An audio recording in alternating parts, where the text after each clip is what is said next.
I have a wife whom I love very much.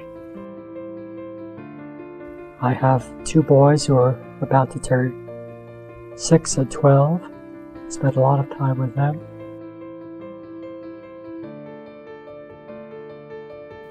I'm working on my projects as much as I can. And this I consider to be a very important activity also.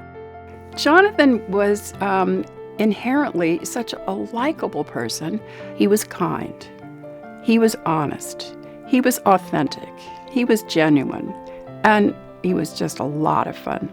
And also very smart. There's a line that divides people who have passed over into the condition I'm in from everybody else. In a way, there's no way that I can convey to you this feeling of the death sentence. I think the main one is to empathize, to put yourself in the shoes of your patient as much as possible.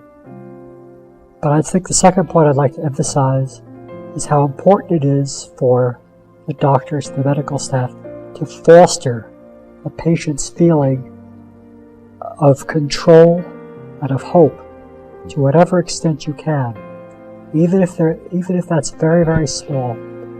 When first the surgeon and then the oncologist told me, after the results of the post-operative tests came back, that yes, the mass we saw was the same type of cancer, and this is really what's going to happen. I needed to know that right away. Now, how can you try to give somebody in my situation a feeling of control and of hope in the face of all of this? Mm-hmm. What do you do? That's the art that you're trying to learn, I think.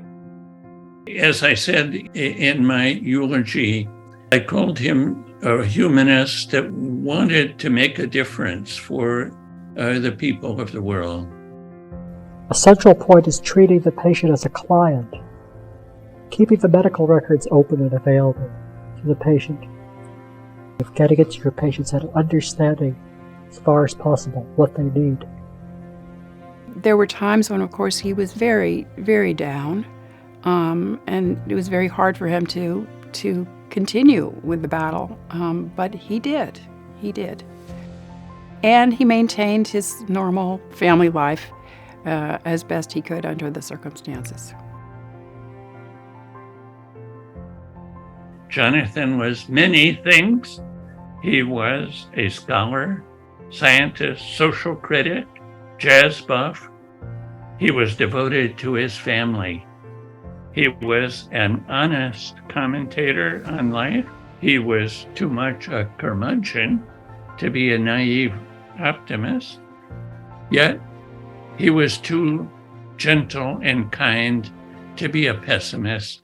When it comes to the lectureship, certainly, and the origins of the lectureship, it's all recorded in his journal. It reflects the enthusiasm he had, the vision that he had for it, and the determination he had to see this thing get started, and he really felt that it would have an important, lasting effect. He was very sick by the time he did that session with Ernley. We had set it up and had the first speaker planned while he was still alive. Rita Sharon presented the first Jonathan King Lectureship, 1991. A variety of remarkable people have given the lectures. I think one of the roles of this lecture, and maybe the primary one, is what Dr. King was talking about, where he says, try to get into my shoes. Don't forget that your patient is a person.